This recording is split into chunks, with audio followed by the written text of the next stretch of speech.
So today we're going to talk about what does it take for a person to settle down, particularly a man. And something you and I've talked about before in previous relationships centers around timing. So do you remember when we had that conversation? Yes. Okay. Do you remember what you shared was like one of the fundamentals to be in the right time to be in a relationship? Yes. Individually, you have to be in a good place. Okay, good place. Now, when you say individually, I think of it both emotionally, physically, and financially in a good place, right? Well, that's the ideal scenario. Yeah. But I mean, we're talking about two individuals coming together. Yeah. So if they're not both in a good place, then it's not going to be ideal. So we even talked about that within our relationship because we said how timing played a part in our meeting. But in that, I think we were both, by the time we met, we were both in a good place. I think so. Okay. Well, you said, though, you were in a little bit of a rut. Well, I was in a rut because I didn't like where I was at. Okay. I was done with the cold in Chicago. Yeah. So I wasn't sure where I was going to go. So when we talk about being in a good place, it's not like you're in this place of like perfection, right? It's more like you're just in a good place. You're not, dependent upon someone else. You're not going through a contentious divorce. You're not, you're not pining over somebody else in relationship. Yeah, I just, I had been single a long time and I really wanted to be in a good relationship. Okay. So so we're going to talk about timing for a moment, but then we're going to talk about something even more important, which is in the title of it, it's called the it factor. So we're going to talk about that in a second. So a couple other things to be in the right time to be in a relationship. And this is for people who are ready to settle down and commit. They have to be open and desirous of a fully committed relationship. Okay. I agree. Okay. So have you ever, back in your days when you were dating, I'm sure you met men who claim they want a relationship, but were they really fully ready to commit? Well, probably not if I'm not with them. No, I get that. But, why everybody wanted to commit to you? It's not what I meant. Okay. But I think there has to be that desire. And for a lot of people, they've come off a contentious relationship, maybe a divorce, maybe they've got issues going on at work, and they're not really capable of commitment. They might want, some companionship and connection and sex. But to be able to settle down and commit, you have to want commitment. Right. And you have to be ready for it. Yeah. You have to be. A lot of people say, a lot of friends of mine, they'll say, oh, yes, I'm ready to do this. I want. And then this great guy comes along and they start, playing around saying, I don't know. And I'm like, what's wrong with him? There's nothing wrong with him. It's just that I don't think I'm really ready. Well, you should have thought of that before. Well, that happens a lot with my clientele. They meet a man, they have this great chemistry, this great connection, and he says he wants a relationship. And then a few weeks later, he goes, I'm not ready for a relationship. Is that really what it is, though? Well, I think that's usually an excuse for saying I'm just not that into you. So, but ultimately, at least, okay, I can only speak for myself. When I knew I wanted a relationship with someone, I barely made it past the second or third date with someone who I wasn't into. Yeah. If I felt like even with us, by the time we reached the third date, I knew I wanted to explore a relationship with you because I knew I wanted commitment. So I think being open and desirous of a relationship, a fully committed relationship, is critically important. Next, I say being the best version of yourself, physically attractive, having good flirting and communication skills. Am I good at? Well, you have good. We flirted a bit the first night, and certainly since, it's a year later, and I think we still flirt with each other, and we have good communication skills. But I think the idea of being your best self, is really being able to present your best self and being in your best physical shape.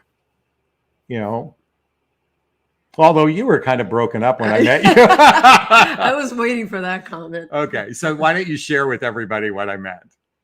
About? Well, you had gone through this accident. Yeah, I was involved in a serious car accident. I got hit head on by a drunk driver and walked away with, you know, minor injuries, but, you know, my shoulder or my hip, you know, there were things that even though they were minor compared to what could have happened, they changed my life. I had to do things completely different. So I think but at the same time, you still worked out, you did do some exercise. It wasn't that, it was more of a situational thing versus someone who's sedentary, doesn't eat healthy, someone who doesn't take care of themselves. I think if you're not in a good place physically, it's difficult to be able to put enough energy into a relationship to settle down and commit with someone. This is true for men and women alike, you know? Yeah. And I think both people shouldn't feel like they're settling. It should be something that they're freely wanting to be in. So you said, but I said, but let me rewind that. And folks, I'm doing my best to eliminate but from my repertoire. Is that, oh, now I lost my train of thought. What were we just talking? Oh, settling. I think there's an element people could do better to settle down than settle. Settle usually means you're compromising a lot of areas. However, I do see a lot of humans who are overly picky, and in that pickiness, they won't settle, which I think they need to settle down in their pickiness. You know, well, their criteria is what I mean. Realistically, you're not going to get 100% of what you're looking for. It's just very difficult. So, okay, we jokingly, I know, well, the thing is, I met one of your criteria and I was over 6'2". Yeah. Okay. But of course, you know, we both jokingly would like to have been with someone who was worth $100 million. We jokingly said that to each other. I wanted my own jet too. Yeah, exactly. So, but the point, and I wanted someone rich too, because life is better with money. So, but the thing is, you didn't judge men for not being wealthy. You wanted someone who would take care of themselves. Yeah, I actually dated somebody that was a great man, really nice guy, and it ended for different reasons.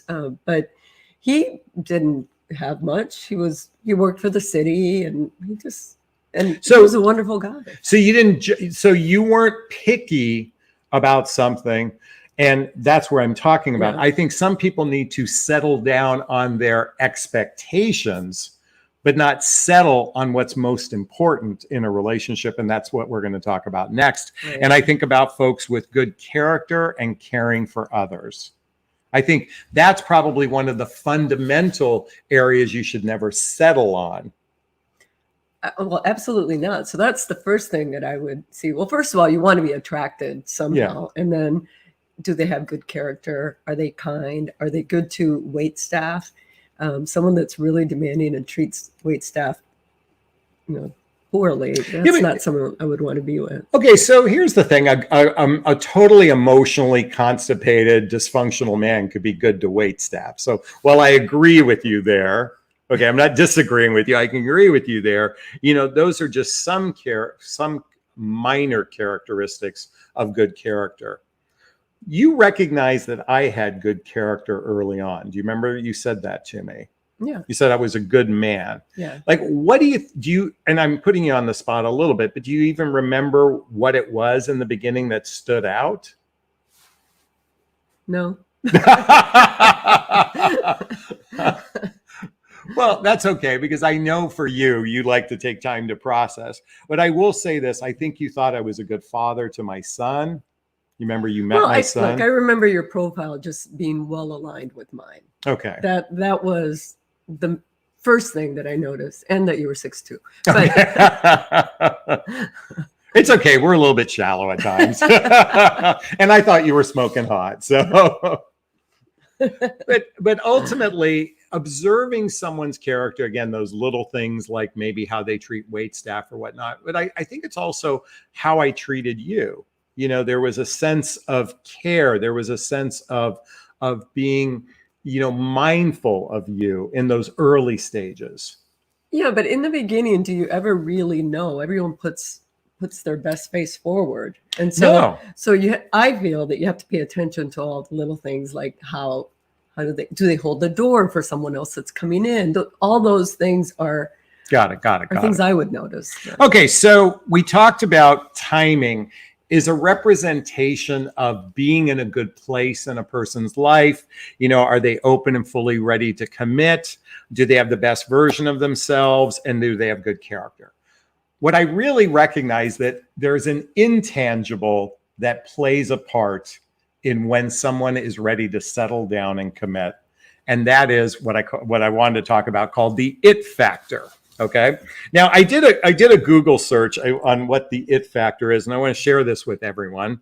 The it factor that transcends a person's looks and makes them even more attractive and desirable to someone who is just conventionally attractive. Now that's what the Google stated. So I'm thinking about, in particular, what was it about Amal that George Clooney chose over all the supermodels he dated and all the beautiful women? There was something about her. There was an it factor. Do you have an idea what it was? Well, how do you know that it wasn't her choosing him? Oh, well, that's a good, okay. You make a good point. All right. Because in some ways, I think it's because he was such a player and a, perpetual bachelor. So what did it take for a bachelor to settle down and commit to someone? And I think it was this with her. I wrote this down. I said, she wasn't a pushover. Like, I think that's what attracted me most to you. You didn't seem like a pushover. I'm not. Okay, but there's something, it's an intangible to be, because some women, they chase men, they overinvest, they put too much, they seem like a pushover. But there's something about a woman who stands in her power. That's what I think Amal had for her. It's just, she stood in her power. She stood in her sovereignty. There was an air of like this confidence about her, a grace and elegance. And that's what I see within yourself, like it's something, it's almost, even though it's a tangible, it feels like an intangible. Oh, I know what it was. You know what it was? There was a resonance between the two of us, a resonance. In other words, we vibrated kind of at the same level. It wasn't just chemistry. It wasn't just lust. It wasn't limerence. There was this, we vibrated kind of at a similar level. We began to quickly get to know each other. Easy. Mm-hmm. I think it's because we resonated, we vibrated at the same level. I know that's woo-woo stuff to you. So okay, so Marie would call that woo-woo, what I'm talking about, vibrating. But I think we all vibrate at a certain frequency.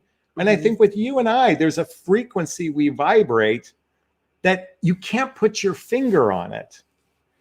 Well, so back to Clooney and okay. What's her name? Amal. God, sorry. I just think that I envision her. Actually, now that you mention it, I do envision myself in that situation. Okay. And I think I would have been like her. She probably wasn't she wasn't a pushover. No, and she wasn't all that impressed. He's just another guy. He's famous. He does movies and he can get whoever he wants. But she was confident. Okay, so do you remember I jokingly, I didn't criticize you, but I made a reference that you hadn't watched any of my videos before. Yeah. It'd be like, I bet Amal never watched any Clusic movies before. So you didn't see me as a celebrity. No. I'm jokingly saying that. So, but there's this thing about resonance, though. I really, this is the challenge, folks. I want to talk about this for a minute, because a lot of times you may show up with the it factor. You may show up with this confidence. You may show up with a lot going for you. And yet for some reason, some men may not choose you. Okay. Mm-hmm. And you think like you have all these qualities, but you had men that didn't choose you. Yeah. So the within the it factor is this resonance that you can't place your finger on it. Some people just vibrate at the same level. The tricky part in this vibration is when lust and limerence is extreme infatuation. When someone is lusting for another person, they love bomb, they come on strong, they romance you and that sort of thing. And I think that clouds the resonance. They assume that is resonance. Okay, I wasn't the perfect guy you were looking for, but there was something about me that resonated with you. We don't have to put what that is. I'm just saying, do you remember? It's just there was something different about me. Yeah, there was something different. Okay. So, folks, why I'm bringing this up is a lot of women may come to the table with class and with grace. They have the it factor. And I'll share with you some of the things that are included in the it factor. This is true for men and women alike. This is, by the way, you can Google this. It's called the 8 ways to develop the it factor. But it says, be enthusiastic at all times. Be enthusiastic makes you instantly magnetic to people. Would you say you're enthusiastic? Yeah. Okay. So love life. Yeah. Okay, when I met you, you certainly love life. Number 3 is communicate well. Number 4 is have presence. Number 5, be likable. Number 6, don't be afraid to make jokes. You're not afraid to make a joke, are you? Okay. Number 7, be confident, not cocky. And number 8, listen to other people. Okay. These are some of the things to have the it factor. So, but within the it factor, it's not a guarantee that you're going to attract not the right person. You always, by the way, folks, you're always going to attract the right person. You oftentimes stay with the wrong person. Okay. We always attract the right person, but I got it. Someone write this down for me, because I just made this quote up myself. We always attract the right person and we stay with the wrong person. Here's the, go ahead. A question. Sorry. Sure. So what does that mean then? That they seem to be like the right person, so you stay with them even though you knew deep down they weren't the right person? Well, when you're not resonating, so ultimately resonance equals comfort, ease, being with that person. You feel safe, you feel comfortable, you feel at ease. That's what resonance does. But if you're not feeling all that, you stick around hoping that that changes. Okay. Or you're hoping the other person. See, a lot of women stick with men who have, they are emotionally constipated. They have, issues. They have, they're inconsiderate. Their actions don't match their words. But the guy we'll even talk about this. The guy might have had the it factor in the beginning, but his actions didn't match his words. He wasn't emotionally expressive, so this is where the it factor, coming back to it factor, and again, it could be a mask for all of the wounds you're experiencing. These are just some thoughts I've contemplated. So coming back to, ultimately, this is where coming back to timing. When a person is in a good place in their life, they're open and desirous of a fully committed relationship. They are showing up as the best version of themselves, and they have good character and they care about others.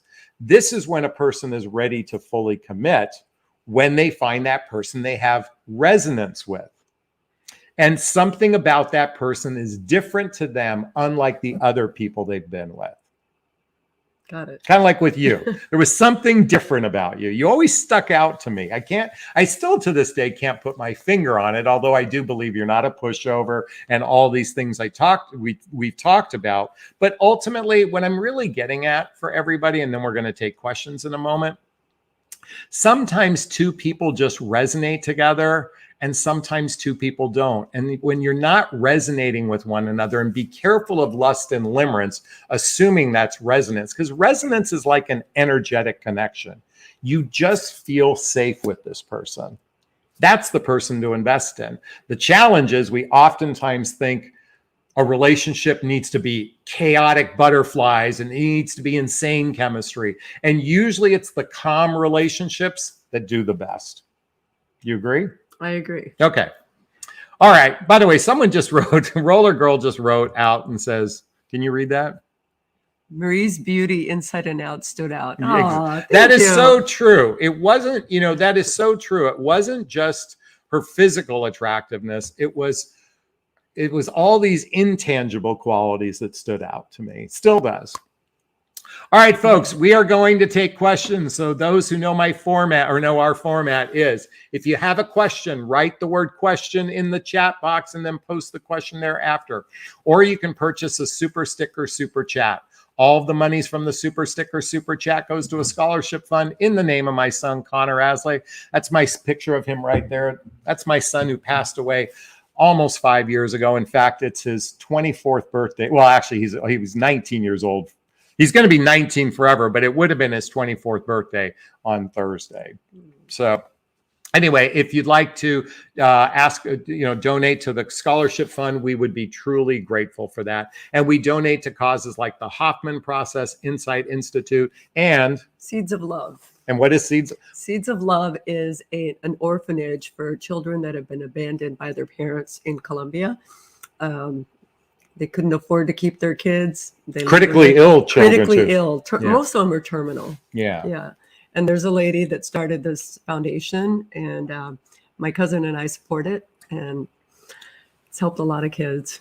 So anyways, all the monies from the super sticker, super chat, and if you're watching the replay from the super thank goes to a scholarship fund. All right, so we have a couple questions here. Bear with me 1 second. Okay, 007, Crack the Case says, how do we look to date and don't come off needy? How do you not come off needy? Have you ever given thought? Have you ever come across needy? No. Okay. But why? Why haven't you come across needy? Like, what is it? I think, well, some of that comes from within, but I had a really nice life. I had a lot of things that I was doing, traveling all over the world. So I mean, I did great things. I had my grandkids. So I had a full life to begin with. So I think someone that's needy is someone that's looking for someone to rescue them. I was just about to say, when we're needy, we oftentimes need someone else to validate us to feel good about ourselves. Think of the word, I need you. I need someone to love me so I can feel good about myself. So you meet a person and let's just say they like you, but you're not feeling like they love you. I need you to love me kind of thing. So it's usually a place within that's I don't want to say deficient. It's a place within that needs healing. In fact, folks, it's one of the reasons why I wrote my book, What the Heck is Self-Love Anyway? A Journey of Personal Development, Self-Help, and Spiritual Work. By the way, there's a link below. Get a copy of my book. You know, it's interesting. Good coaches have coaches in their life, and I have a coach in my life. And something we were talking about was my own, I don't want to say deficiency, but my own lack of self-love in our last coaching session. And I was, like many people, I was deeply wounded by my mother and father. I wasn't felt very much like a priority in their life. I felt while there was care, there was also, to some degree, I don't want to use the word abuse, but emotional, a vacuum in my upbringing. And because of that, it caused me to be an anxious attachment style and a bit needy. And I recognize that even within our own relationship, there are times I act needy. And okay, thanks for throwing me under the bus there, sweetheart. Okay, and I own it and I'm aware of it. And that's just as with anything, we can only do so much healing in our life when we're by ourselves. I think we do additional healing when you're butting up against your inner demons, your shadow, when you're in relationship with someone. So I'm grateful I have a partner who understands my occasional neediness. But I also recognize I don't need you to make me happy. I need to do that for myself. Yeah. So am I doing a better job at that? I hope so. Yes. Okay, thank you. So how do we show up not needy? Is first, identifying it up front is 80% of the battle. The second thing, so you've identified that you may come across needy. Then be aware how your actions may show up needy. And when you're aware of it, hopefully you can catch yourself before you fall into the rabbit hole, or at least pull yourself out very quickly. And the best way to do that is through practice, through awareness, to be observant, to be introspective. This is why, folks, I'm going to recommend a book I haven't talked about in a while. Where is the book? Okay. It's called, hopefully you can see it, The Untethered Soul by Michael Singer. I love this book. I love this book because it really helps you learn how to talk to the voices in your head. In your case, That would be a lot of voices. okay, how many voices are in your head? I mean, there is a whole choir in your head. Okay, And but all we all age groups too. yeah. Well, actually, for Marie, we jokingly says she has all these file cabinets, and the minute she opens or dusts one off, it's like these file cabinets go on for days. But jokingly, here's the thing about the book, The Untethered Soul. It really helps you. It's a great beginning place to learn how to regulate your emotions. So when you're aware of a behavior, then you can begin to work on it. So 007 crack case, I hope that helps. All right. We got a question from Cynthia. What type of career did Marie have before she retired? I was a medical management. I was in medical management. I managed offices and surgical facilities. I was married to a doctor. And how many locations did you guys We have? had 4 locations and 2 surgical facilities. Okay. But even after that, you did some of that. I did medical marketing. Medical marketing, and you also luxury, had your. I did luxury real estate. You had a real estate license. So in this particular case, and plus you were a full-time mom. You had raised 4 children. Yeah. So when you wear your Wonder Woman outfit on Halloween, it's a legitimate outfit. You know, you are Superwoman at times. So Cynthia, I hope that answers your question. Thank you so much. All right. Trisha writes, I'm a widow and started to date. I don't want to commit and just want to test the waters. Is it okay, or should I wait until I want a long-term relationship? I have something to share, but what are your thoughts? You don't have to. Dating doesn't have to be just to get a long-term relationship. You might, if you want to get your feet wet, I think it's a perfect way to start. Just meeting people for coffee, or go join clubs, go play a sport, go do something where you can meet people that way. And then you decide if someone really sparks your interest, then go from there. So I have mixed feelings on this. Okay. Think of how many men out there are dating, just testing the waters. And then you meet someone, this woman meets this man who's just let's just say, for argument's sake, I'm using the male or the masculine here. But that woman becomes attached to that person. What if it's the other way around? She meets a man who becomes attached to her, likes her, but she doesn't want a serious relationship. Is it fair to the other person? But see, that's why I'm suggesting doing stuff organically, like go join things where you can meet people and be friends with them. Exactly. There's a big difference. So I think what Marie is saying, and I'm fully in agreement in this, is you can join organizations, you can do some sporting events, you can do hiking, you can do travel groups and such to mingle with people. Because what is dating? Dating is a process of getting to know another person. Okay. Now, sometimes there's a little bit of romance involved. There's a little bit of kissing involved. But if you're not, I want you to think about this in reverse. If a man isn't ready to be in a relationship, but you're dating this person and you begin to have a feelings for them, you know, it becomes very tricky to become attached to someone who says, I'm not ready for a relationship. That's the risk. It's a risk. That's part of the risk. Yeah. So being very upfront in the beginning. Now, here's what happens when somebody's upfront. I don't want a relationship. What does the other person do? I'm going to convince them to change their mind. Yeah. So this gets tricky. Well, I met someone right out of my divorce, and great guy. And right away, I mean, he was going through a divorce as well. And I said to him that I am not even close to even contemplating a relationship. And he's like, I just want someone to go out to dinner with and go to a movie with. And that was fine. And but you two weren't dating. You were just two, we were being friends. Yeah, friends. Just having something to do because, for those of you that have gone through a divorce, you know what it's like in the beginning. You don't know what to do with yourself and how you're going to maneuver this. So it was actually really nice. Someone to just hang out with. So the tricky part, though, is I remember when I first started dating after my divorce, it was dating apps we use. And the reason why I did this is because we had to use our fingers, not our thumbs, to connect with people through the dating sites. And people that joined a dating site usually were more serious about wanting a relationship.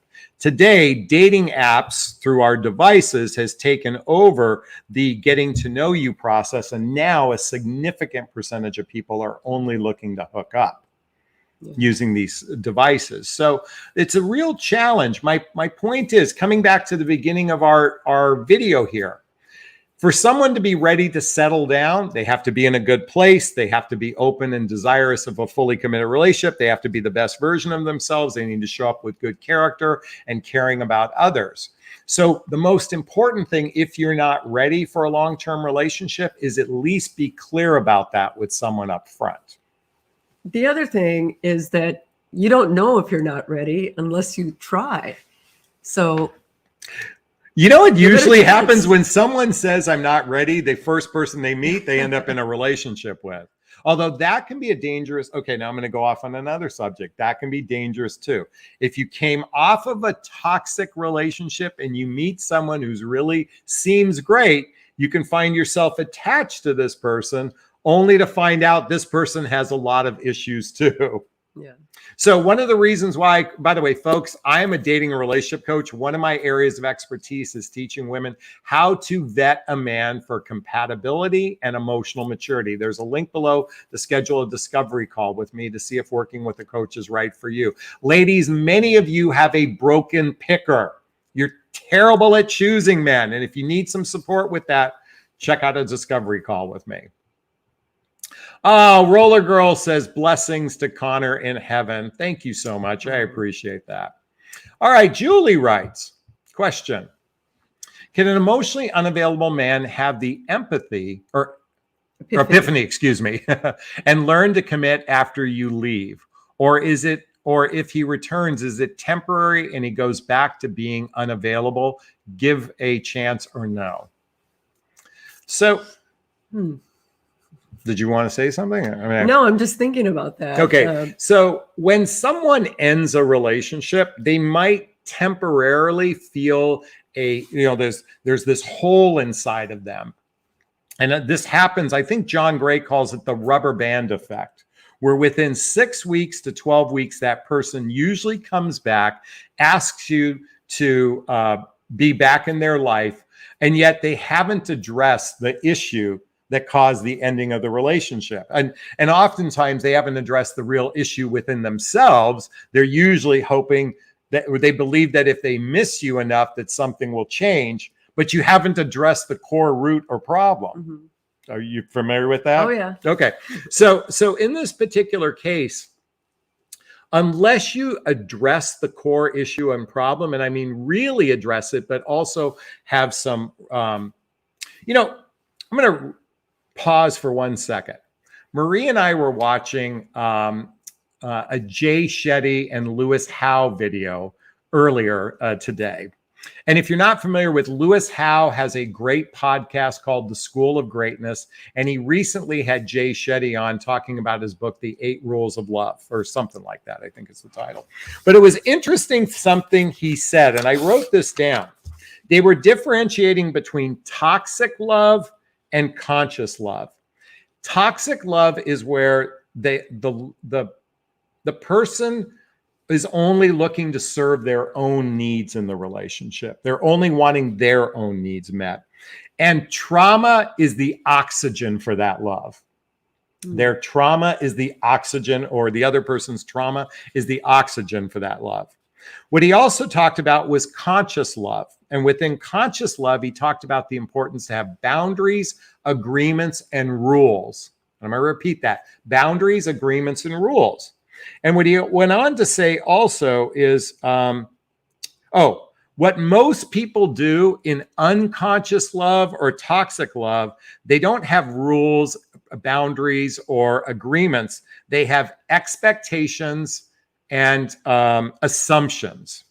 And why I'm bringing this up in the case of this person coming back, you're feeling this hole, you want to fill this hole back up, but you go at it with some assumption that somehow magic fairy dust changed everything because you wanted this person back. If you don't address the core issues and have some real rules, some agreements, and some boundaries on it, I would not give that person a chance. You agree? Sure. Okay. When I was at LifeSpring, there was something that came up. Okay. They assume was a really bad word, Okay. a bad thing to do. Yeah. And they always would spell it out, making an ass out of you and me. That's what assume is. And a lot of people in a relationship, even in the early stages of dating, they make so many assumptions because if you're experiencing that lust or limerence, they think that they're experiencing love. And love is so much more about the agreements you make with one another. It's about talking about the critical, like having the critical conversations. Even in this video, in a different Lewis Howe video I was watching today, they were talking about the importance to have conversations around money. Because money is the second leading cause for divorce. So you and I, within the first few weeks of our relationship, we talked about our financial status to explore how this relationship would work. So it's about being conscious and talking about. I want you folks to look at it this way. You're walking down a street and you see a deep hole in the sidewalk. Okay, all of us in relationship know the pitfalls or we should know what are the pitfalls, whether it's in relationships in general or what could be a pitfall with another person. And that's usually their childhood wounds and traumas or adult traumas that have gone unhealed. So, folks, if you've been watching my channel, you should know all the pitfalls. These are the things you should be addressing earlier on rather than hoping or assuming that it's just all magically going to go away, because love is just a container. But what's most important in the container is two people giving to the relationship through boundaries, agreements, and rules. All right, I'm done ranting. All right, let's keep going. All right, Linda writes, question.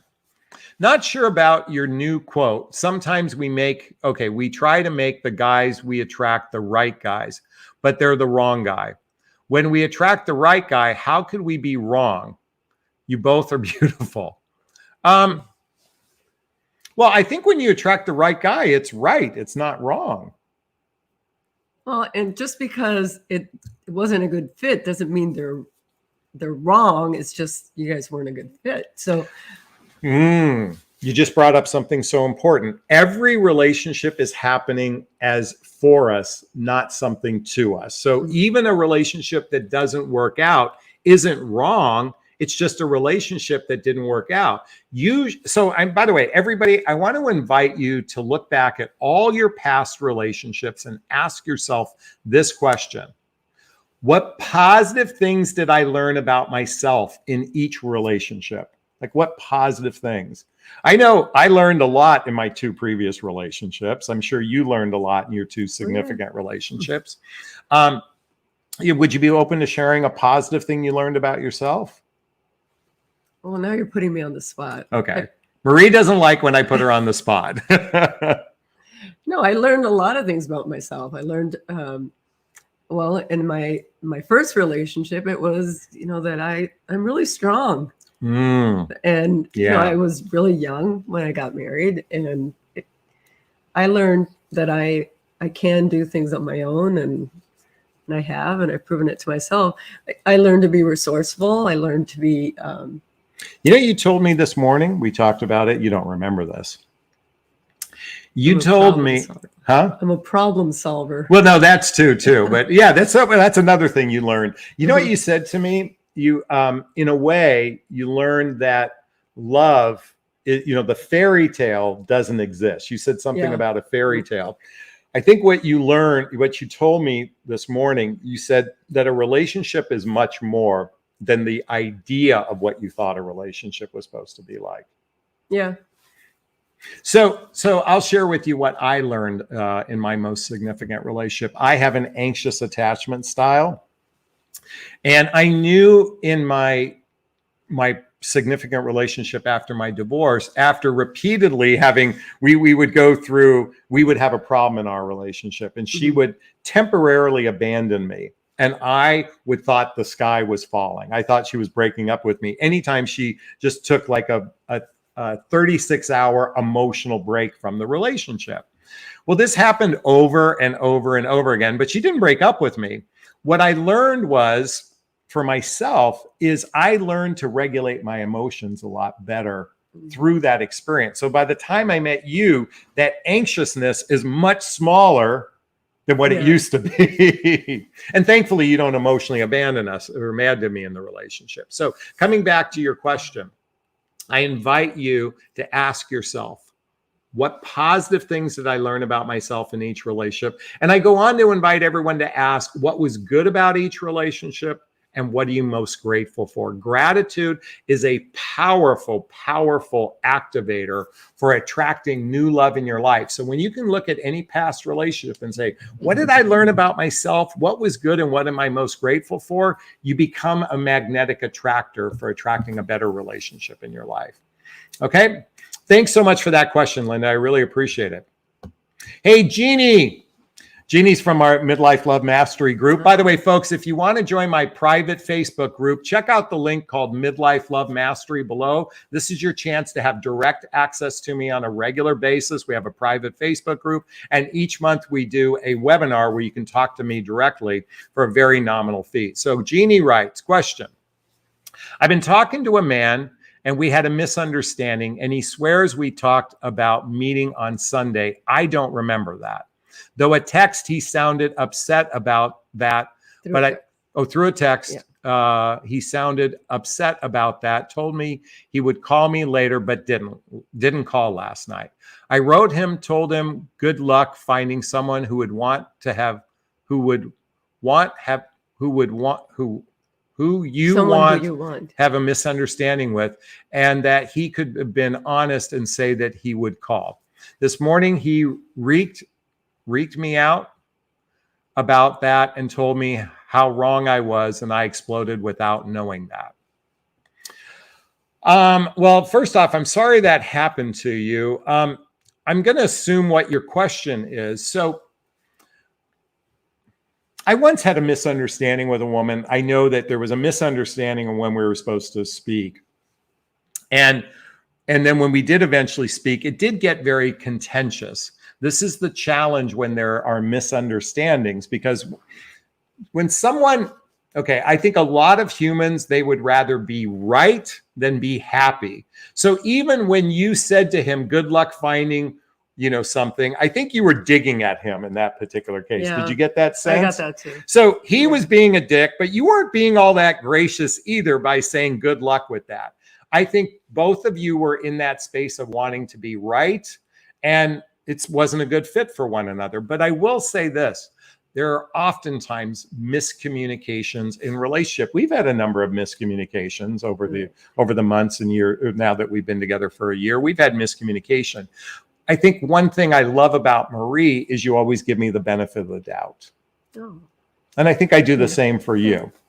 So in this particular case, I just want to recommend sometimes giving the person the benefit of the doubt, but I don't think it was cool for you to say the same. You didn't have to dig at him either. I think I do want to say something though. Okay. Even your comment, your question, it's hard to understand. So I'm going to assume then, there's that word, that if you're communicating via text, there are going to be misunderstandings because texting is not the best way to communicate. Oh, what about the other day? I sent you a text message right in front of you. Do you remember not getting it? I didn't get it. I was right sitting on the couch. I sent her a text message because I wanted her to have, my voice got excited. I sent her a text message and I'm looking at her phone and she didn't get it. I had to, and it showed sent. Yeah. So folks, this is one of the other challenges with this form of communication. A lot of miscommunication can happen because, believe it or not, sometimes texts don't go through. So in this particular case, Jeannie, I think in the case of both of you wanting to be right, and you ain't going to be happy in this case. And just remember, I think it's always good to err on the giving people the benefit of the doubt. Okay, hope that helped. Thanks so much for your question. All right, Miss Ashley says, that's almost like Asley. By the way, my name always gets confused with Ashley. Yeah. When a man says he's not quite ready for a committed relationship, yet his actions show otherwise, extremely close, cuddling, kissing, holding hands, what does that mean? You have something to say? He may have some other motives. All right. So I believe the vast majority of the single population, men and women alike, they want occasional companionship, occasional sex, occasional connection, but they're not ready for commitment. I think COVID brought this out for a lot of people too. A lot of people are lonely and they want some sort of connection, but that doesn't mean they're ready to commit. And so the affectionate part of the way he is, the close, holding hands, cuddling, those are certainly good. That shows affection towards another person. This is where radical honesty, laying your cards on the table, and what I call rules of engagement, we talked about rules earlier, is to have deeper conversations before it gets too physical. By the way, in that Lewis Howe video I was watching, he shared that he waited 3 months before they got physical with his partner. Okay, not everybody does that. Yeah. So okay, but that's certainly an honorable thing. He said, I didn't want to invest in this person until I knew I was sure, physically invest in the person, because once you're physical with someone, you can get very attached to another human being. Now, I'm not saying that has to be in all cases, but being intentional means talking about the type of relationship you'd like to have when you begin the physical aspect of the relationship. By the time we began our physical aspect of our relationship, we had talked about exploring a long distance relationship, and we even made plans with one another for that.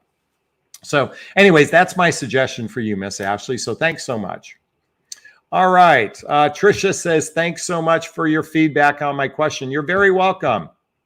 By the way, folks, we would love a donation to the Connor Asley Scholarship Fund. Please use that little $sign and ask a question there as well.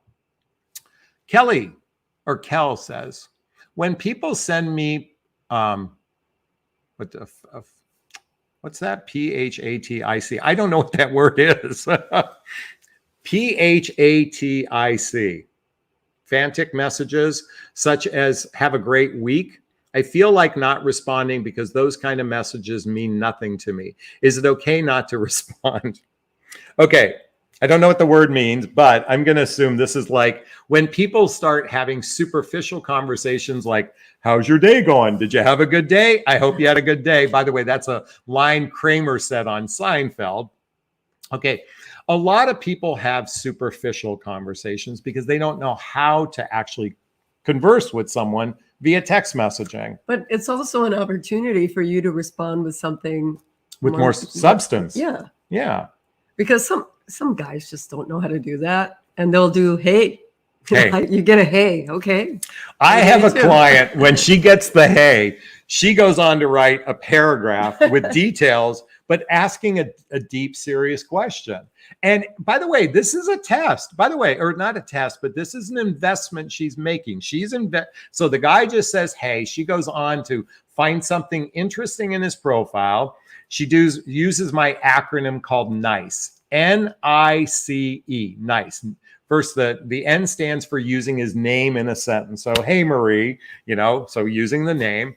The I stands for be inquisitive, like asking a question. The C stands for compliment, and the E stands for enthusiasm or emoji.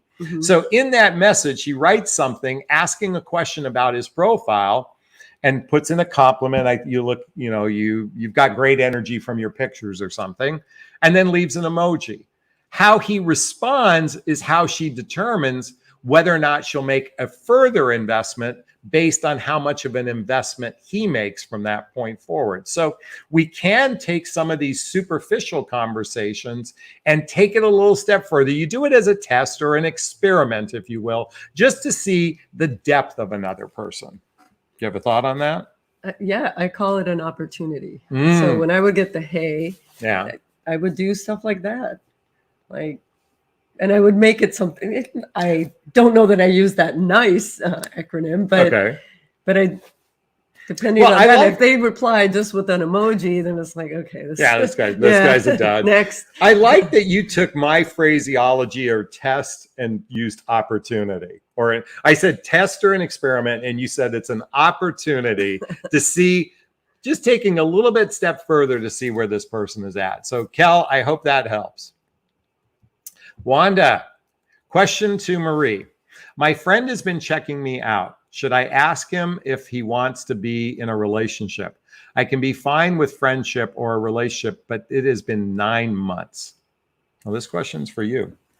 Wow. So he's checking you out, but he hasn't made any moves.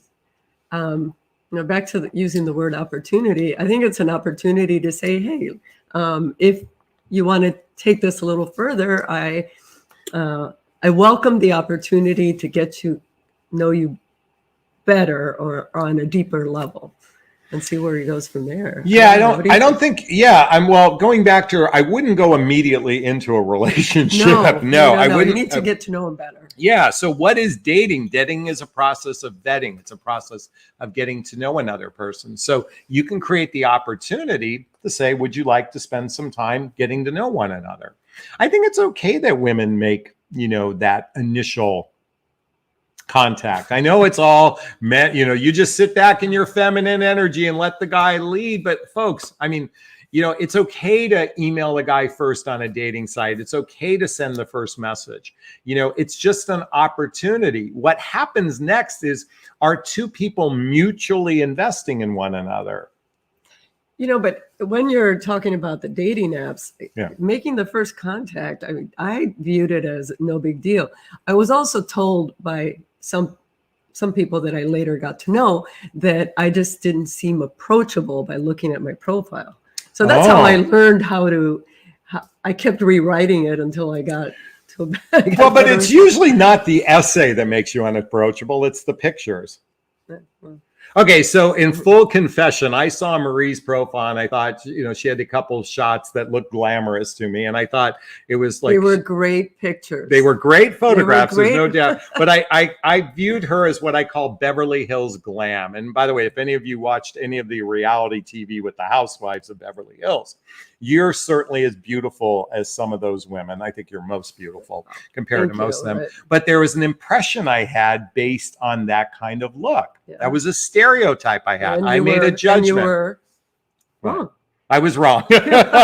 Wait, she likes hearing me say that. I was wrong.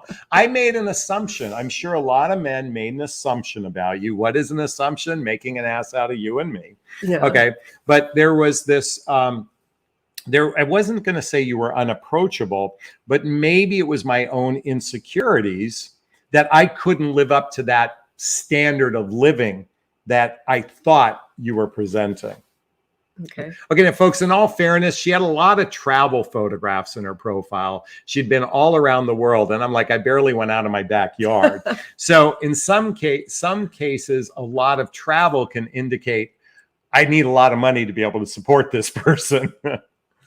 But that's assumptions people make. So what do? We create an opportunity by going outside of our comfort zone and just being curious. So with you, I end up being curious, and I found you to be nothing like Beverly Hills glam. So anyway, listen, I know I threw myself under the bus there, but I will own my assumptions. In your opinion, Sis says, in your opinion, what are the worst ways a man can make the first move to a woman? Thank you. Well, the first one that came to my mind is dick pics. I think that's the worst, the worst one. Or asking you for some erotic type of picture from you. Yeah. Can you send me naked pictures? Yeah. I think that's the all-time worst moves. There's probably, I think some men get very sexual very early on. If you're really looking for a relationship, that wouldn't have worked for me at all. In fact, those were the first that I don't care what they presented on their profiles, though they were an automatic delete or block. Okay. Yeah. And so, it's funny.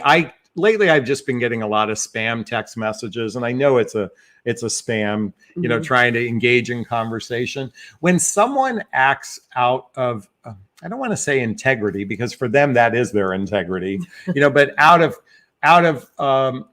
respect. I think people that initiate sexual contact without any real, a mutual agreement, I think when people do that, that's disrespectful, and they deserve to be Yeah. deleted right away.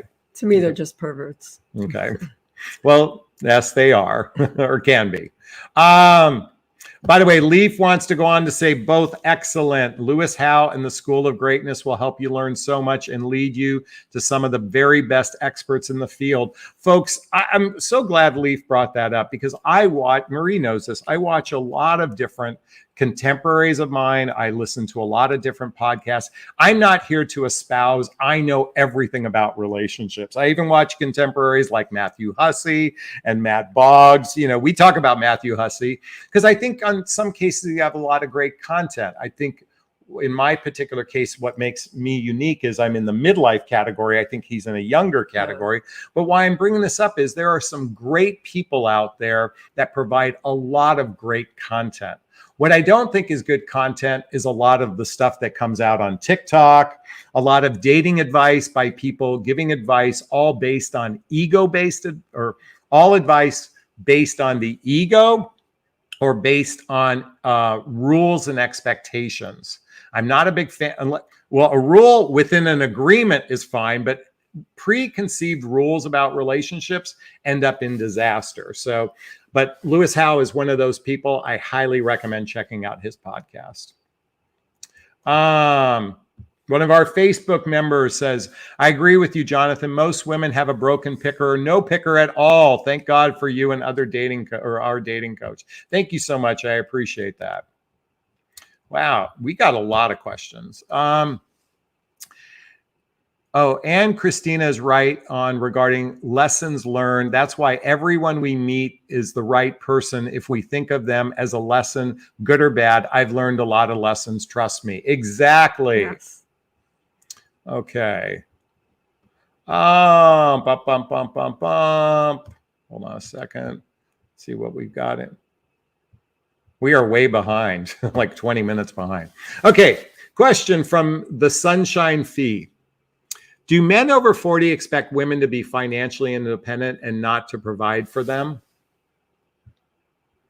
Read that again. Do men over 40 expect women to be financially independent and not provide for them? Okay. Yeah, I'm going to jump in on this one. I think this is a great question, and we're going to unpack this, okay? Okay. So here's the reality of life. Most people over 45 years old who are single and actively dating are divorced, okay? Roughly about 75% of the population. Number one, divorce. Within divorce can come alimony, child support, visitation rights, family court, all this kind of stuff. So just recognize that a vast majority of people, if they have children, which I think I'm going to guess 70 or 80% of the population over 45 do have children. I'm just speculating with that. Okay, let's put that in a box. The next box is 80% of Americans in the United States make less than $100,000 a year. In fact, the average American barely has over 3 months of savings in the bank should there be, a financial calamity within their life. That's the reality. Okay, so if we take all these factors, most men over 45 years old don't have enough of the resources to support two families. I'm not saying there aren't plenty of men that can support two families, but a significant percentage can only take care of themselves. So do they seek women who can also take care of themselves? Yes. Okay. You could take care of yourself before you met me. Yeah. I could take care of myself before we met, and two incomes are better than one. So that's a reality. Yes, there are outliers. There's certainly that 1 to 2 to 3% of the population that makes over $250,000 a year has the capacity to support two families or two people. But most people recognize that most men and women are looking for people that can at least take care of themselves. You were looking for someone who could take care of himself, right? Oh, absolutely. But I wanted the jet. And I wanted you to be as rich as J-Lo. We were watching a documentary on J-Lo last night. But with that said, you weren't looking for someone to save you, rescue you, or support you. No. Okay. No. All right. Thank you for that question. I appreciate that. All right. Michelle G writes, Marie, Does Jonathan always over-explain everything, and does it drive you crazy? Just giving you a hard time, Jonathan. All right, that's your question. No, he doesn't over-explain it. Well, we've talked about this because this is my channel. Well, some things, yes, because I'm not a dating coach. Yeah. And so, but I listen to him, and I think I'm learning here and there. Well, I recognize, like, I can tell when you don't know what you want to say, but I know you have a lot to say. But I do want to share with everyone, Marie does feel a little, she shared this with me, she does feel a little uncomfortable because she takes time to process what she wants to say. And when that time is kind of quiet, what do? I fill the space with talk. By the way, you do the same thing when I know, we're but alone. I've never been a public speaker. Yeah. You are. Yeah. So. Okay, so in all fairness, that's what's going on. Thanks, Michelle G, for that one. All right, let's keep going. Oh, Roller Girl, thank you so much for the $1.99 super sticker for Connor. We really appreciate that. All right, let's keep going here. McCoy's. What is your, both of you, definition of online date? I have had guys say that to me, we are online date. I am like, we are, haha. Well, to me, online dating is not dating. Yeah, keep going. It's just, communicating to see if you even want to take it further. But keep talking. I got to look up something. If they're long distance, all these people, we saw this show. What is it again? The Prison? Oh, Love Prison? Love Prison. And these are people that have been communicating for sometimes a couple of years. They've never met. And it's their soulmate and they're great and all this. And then they meet, they can't stand each other. So. By the way, I was looking up that word phatic. Oh, what is it? Denoting or relating to language used for the general purposes of social interaction rather than to convey information or ask question. So this is going back to Linda Singer's question, phatic language. So she talked about that. I've never heard that word before. I don't think you had him. So this was new to me, but I was looking that up. What were we just talking about? The Love Prison? Oh. What was the question?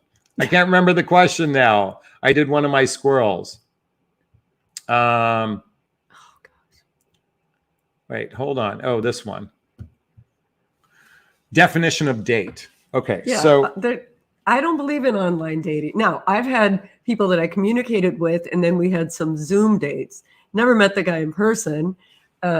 We had a couple of those, and then it just kind of fizzled out because he didn't make a move to come to Chicago. Okay, so during COVID, a lot of people had a date, a cyber date. I'd rather call it a cyber date, okay? Where they basically had a date over, a Zoom call, a FaceTime, that sort of thing. I don't consider that a date. I think that's just part of I think a date happens when you're physically in each other's presence.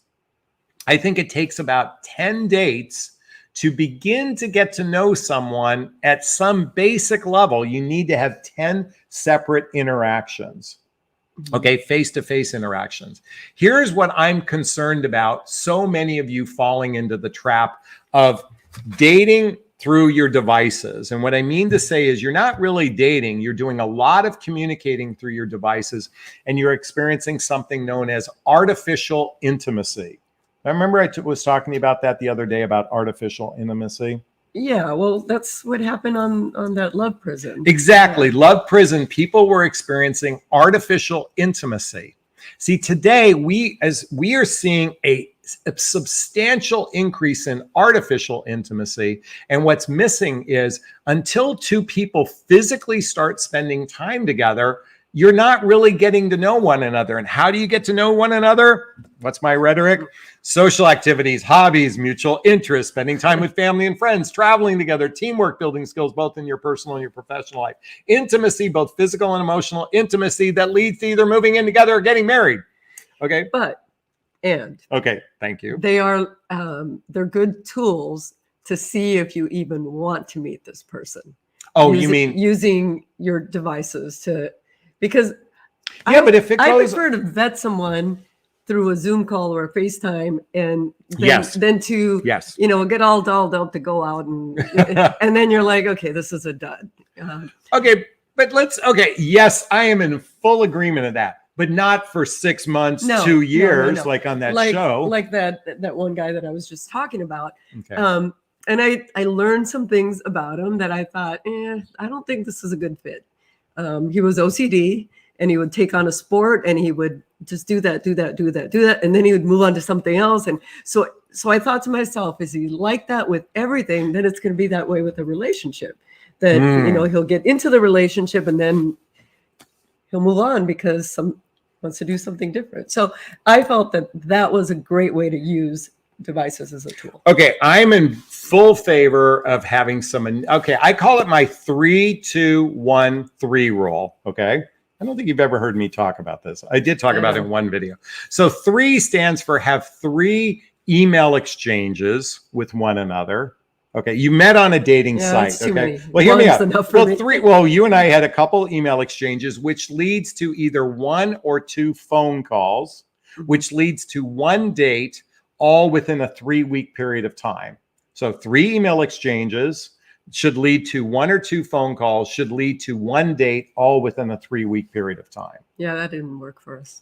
Well, because we had distance. But my point in bringing this up is, folks, in our particular case, we had distance. Now, in that 1 year that we communicated with one another, we only connected 6, 7, or 8 times on the phone. We weren't doing the incessant communication with one another. No, and we were texting. Well, and we were just developing. Texting. And if nothing, we weren't dating. We were just developing a little bit of a friendship. So by the time we met, and we physically met with one another, we both wanted to explore dating with one another, and it immediately turned into a relationship because of the distance.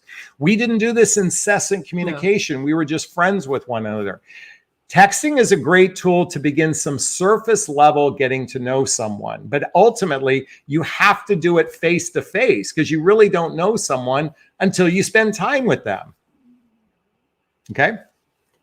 All right. The Sunshine Fee question.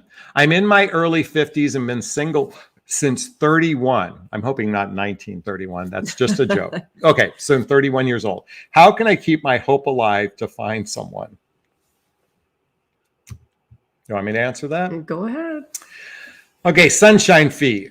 I have hundreds and hundreds of clients who are in their mid 60s, late 60s, and even early 70s that wish they were 50 years old. Okay. You have plenty of life in you. How do you keep the hope up?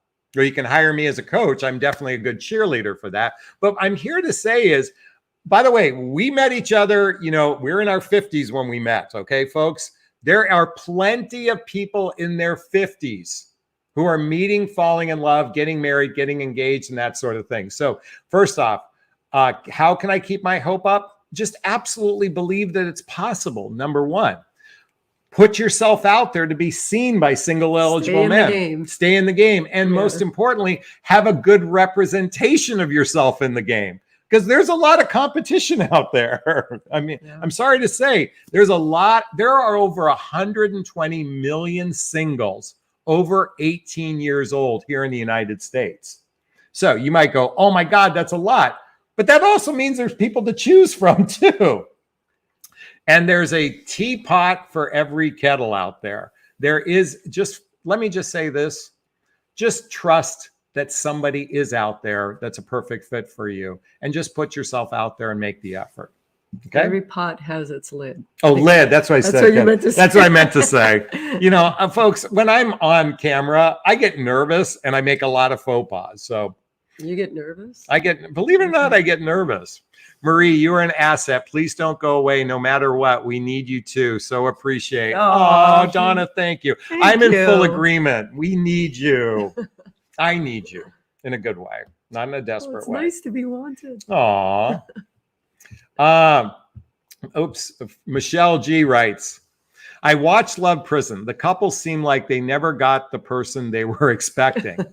This is what happens with so many of you. I'm being blunt here. So many of you are attached to a cyber relationship. There's a 4-letter word. I want you to there's a there's two words. First one is 4 letters. The second one is 2 letters. Stop it. Stop engaging in incessant online communication and take it from offline or online to offline. All right. Hey, we're going past an hour, sweetheart. Question. Is it normal for a guy to go on a long, extensive dates with you? We've been talking 6 to 8 hours, yet does not call or phone and prefers to text. Is that a red flag? I wouldn't go. But is it normal for a guy to go on long, extensive dates with you? So is that a phone? It's a phone date. We've been talking. Oh, yeah. I'm not a big fan of, Okay, folks, let me just share something with you. By the time I physically met Marie, we'd spoken on the phone a number of times for a few hours, but that was over the course of a year, 6, 7 times.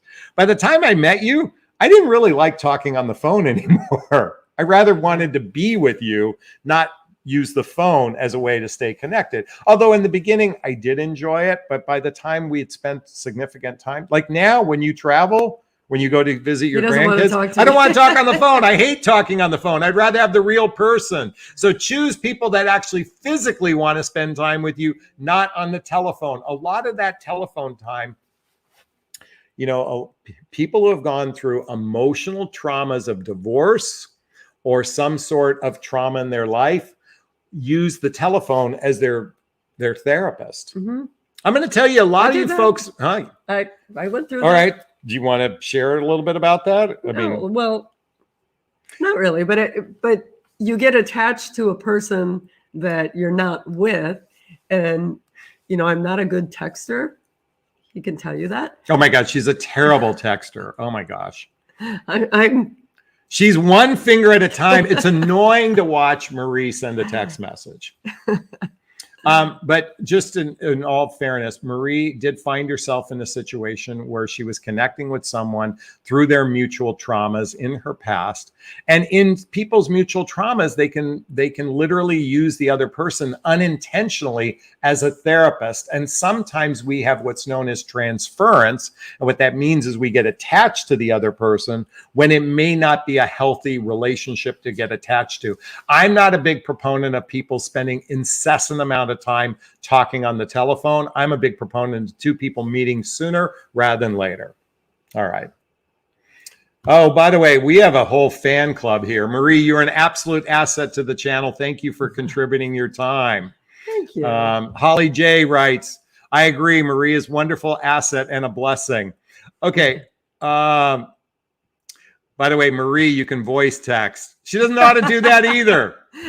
I do. I just don't like it. I don't like putting my voice in there. Okay. Oh, you mean like you pressed like what we did with Stephanie? No, but voice text. That's what we did, a voice text. Yeah. Oh, by the way, Roller Girl says, I love this love fest for you between Marie and Jonathan. By the way, are you willing to share the note I sent to you beforehand that I told you to read after this? Yeah, but I don't remember exactly what it said. Okay. It was really sweet. Okay, before we did this live stream, I actually left Marie a note on her glam table. And I told her to read it after this, but we read it ahead of time.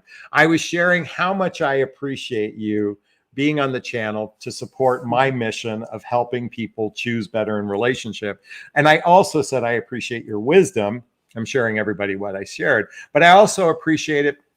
I'm very grateful for the contribution you are making to other people's lives. And look at the comments you're getting from that. Aww. So thank you. Zen Gal goes on to say, she is off the scales. You're lucky, Jonathan. I know that. I know I'm lucky. Okay. It's hitting me. Marie is beautiful inside out. I think this would be a great place. The Love Fest for Marie.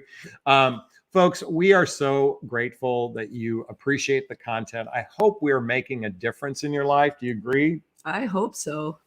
Because I think you appreciate my mission for making a difference in people's lives, but more importantly, to choose better in relationships. Yeah, am I right? I do. And I get to hear him in some of his coaching calls, and I only hear his side, and it's always something loving and caring, and he really is a cheerleader for everybody that he works with. Thank So, you for that. I appreciate that. And by the way, I hope you think you're lucky too. of course I am. Okay, that's my neediness He's coming so out. needy. Oh, wait, did you see the clarification from Miss Ashley? Oh, No, we were talking about the dates that we go on are 6 and 8 hours long, but he Oh. only texts when we're not together, no phone calls. Oh, I'm so sorry. I misunderstood that. So, you know what? I wasn't like, some guys don't like to talk on the phone. yeah, my best friend hates talking on the phone. He doesn't like texting either. He's like, some men prefer, like, look what he's spending 6 or 8 hours with you. So that's great that he wants to spend that much time with you. Just remember, depending on how far apart the two of you live, this is tricky because some men just don't enjoy talking on the telephone. They'd much rather have face-to-face time. Here's where you might want to make a request, because if there's a lot of space in between dates, I think it's important to keep the kind of the spark going. And you can simply make a, like, if you were going to make a request, but you're the expert at making requests. Okay, so how would you make a request for asking for a little telephone time in between dates? You know, Bill, I really enjoy spending time with you. And but I would really love it if we could, touch base on the phone every now and then. That would make a big difference. So something like that. You said, I believe the word you said, I would feel really good if you did this. Mm-hmm. I would feel really good if you did this. This is an opportunity. We men like to be the hero. So if we know this makes you feel good, it creates an opportunity for him to make you feel good. If he genuinely cares about you, he will make the effort. Now, here's the tricky part. Some guys are stubborn. Okay. But even the stubborn guys who don't want to talk on the telephone, if they're into you, they'll do it. So simply make the request, Miss Ashley, and see what happens from there. You could tell them I love hearing your voice. Nice. I love hearing your voice. That's great. So you can be cute about it. I think that's great. So we hope that answers your question. We've been going for quite some time, sweetheart. All right, this will be this. Miss Ashley, he's looking for connection, companionship, and sex. That's possibly it.